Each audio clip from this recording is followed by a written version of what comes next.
So this afternoon, parts of Accra have been flooded following today's downpour, which started in the early parts of the day. Now, the rains, which lasted for about an hour, actually flooded portions of the central business district here in the national capital, including Odona, which has the capital's biggest drainage system. The Ghana Meteo Agency days ago cautioned the public to be on the lookout for weather updates as the rain setting.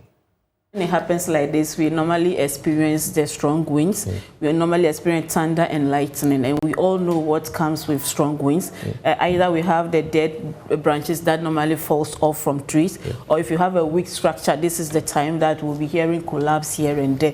So this is the time that we need to attend to all these things. If you know your structure is old, I normally put it 30 to 40 years old, it is time that you should call an expert to check it for you, especially the roof and then the wood. And then if you have a tree by your house or wherever, this is the time to go through and see whether there are some branches that are dead, so you can just prune them off. And then when it's raining and you are using the road, the motorist, this is the time we should reduce our speed to between 20 to 40 kilometers per hour. I'm not an expert when it comes to but you're predicting that visibility may drop significantly. Yes, in a rain visibility also drops, especially when it's moderate to severe. We have visibility at times less than 100 meters. So when it happens like that, just reduce your speed. Then the road too is a bit slippery or slick. You know, there is water on the surface, with the tire being a rubber too, can also affect. So if you are driving at a speed of 80 kilometers per hour and the road is free for you, that you should know that you are going to drive higher in terms of the 80 kilometers you are thinking that you are doing, because there is no friction there. So this is the time that we should. When I was coming around GBC, a car just bumped into the other. So those who normally drive closer to themselves on the road, this is the time that you should give that gap. Well, so there's a need for us to assess the situation out there. In fact, the National Disaster Management Organization has been on the ground deploying its men to assess today's incident. Joining us now is George AC, who's in charge of the communications unit at the National Disaster Management Organization. George, it's such a good time to be hearing from you. So what details and official reports are you getting from your men who are out there assessing today's flooding? Yeah, we thank you very much. We've gotten information of some flash flooding in areas around town, but we're yet to get a report that there's been any havoc or something. What floods we are observing are mostly flash floods. And what's the level of, the areas that this flooding has reached in terms of the particular places? So those who are watching us now could be cautious as they move into these areas. The levels? Yes, particularly in some of the affected areas, yes. Oh, okay. Yeah, I'm here to get the actual areas, but our men on the ground have told me mostly flash flood. I told them I was coming to be with you, so I need to get the exact locations yet. I don't have those locations yet, so I cannot give you the exact points unless I get back to them to give me the exact points. Okay, for some, this is just a prelude to the challenge that has always bedeviled the national capital, Accra, the issue of perennial flooding. What measures is NADMO rolling out to contain the situation and possibly avert any further damages in the coming days?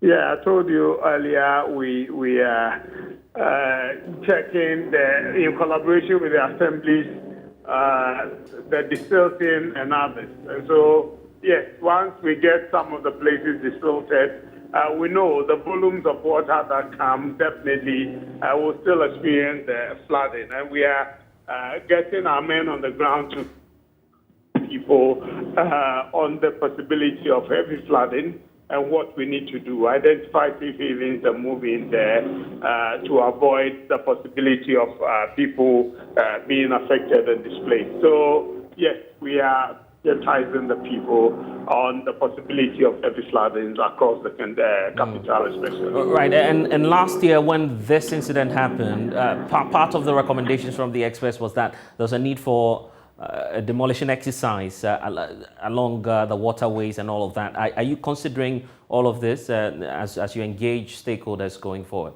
I've said time without number that it's within the remit of the Assembly. And so NADMO is actually not closed with the powers to demolish structures. It's the Assembly that has But most of the time, we know that you work hand in hand with this assemblies. Yes, we make the recommendations. Precisely, and that's why I'm concerned about the recommendations that you're making. Is it the case that we need to carry out some demolition exercises along the waterways? No. Right? Once we make the recommendations, the assembly that takes the decision.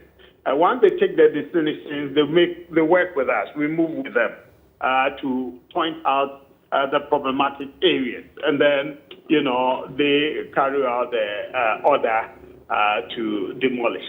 And looking at the assessment that you've done for the year, are you able to say if we're readying ourselves and that safety measures have been put in place to at least contain the situation if indeed we have flooding in parts of Accra?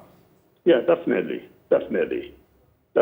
So we are ready for the season's possible flooding and getting families into safety and all that. I spoke about our search and rescue team being ready, operations team are on standby. When they need us, we'll be able to go immediately to assist people and help them to safety. When people are trapped with trees that are falling and all that, such things, NADMO is ready to assist on that score. Yes, we are ready. And is there anything that the general public has to be cautious of going into this season? Yes, definitely. Because of the weather forecast given by meteorological services, that is going to be windy, stormy, and all the thunderstorms and others, we got to be careful when we want to go out.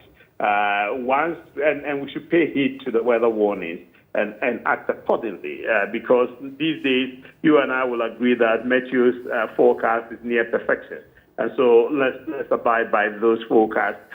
Once it's stormy and windy, trees can fall and other things. So don't move out till the rains are over, and then you can go about your duties for your safety. And our children, let's not allow them to be swimming in flood water, playing in flood waters, because we say it's swift beneath and it can pull anybody away. So let's be careful and watch our children when the rains are falling. Okay, and George, one more thing. I know I'm taking a lot of your time, but there's the concern about the recent incident that we recorded along the coastal communities. What has become of the exercise, the deployment you made into parts of Keta and also Shama, which were ravaged by flooding earlier this week?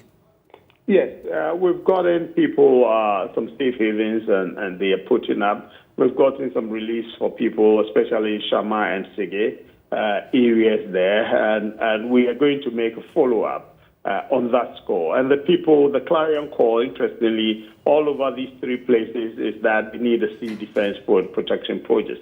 It's only the Shama people that have given us some assurance that before now, they were vehemently opposed to issues of relocation, but now they are ready. Once the land is ready, they are ready to relocate. But they still call for the sea defense protection project, and I believe government is taking steps on that so that all of us will bring some of relief as far as these things are concerned. And I'm aware that you're very engaged today, but I'm grateful that you've been able to spend some time with us. That's the Director of Communications for NADMO, George Ayesi, giving us some updates on today's downpour and the flooding in parts of Accra.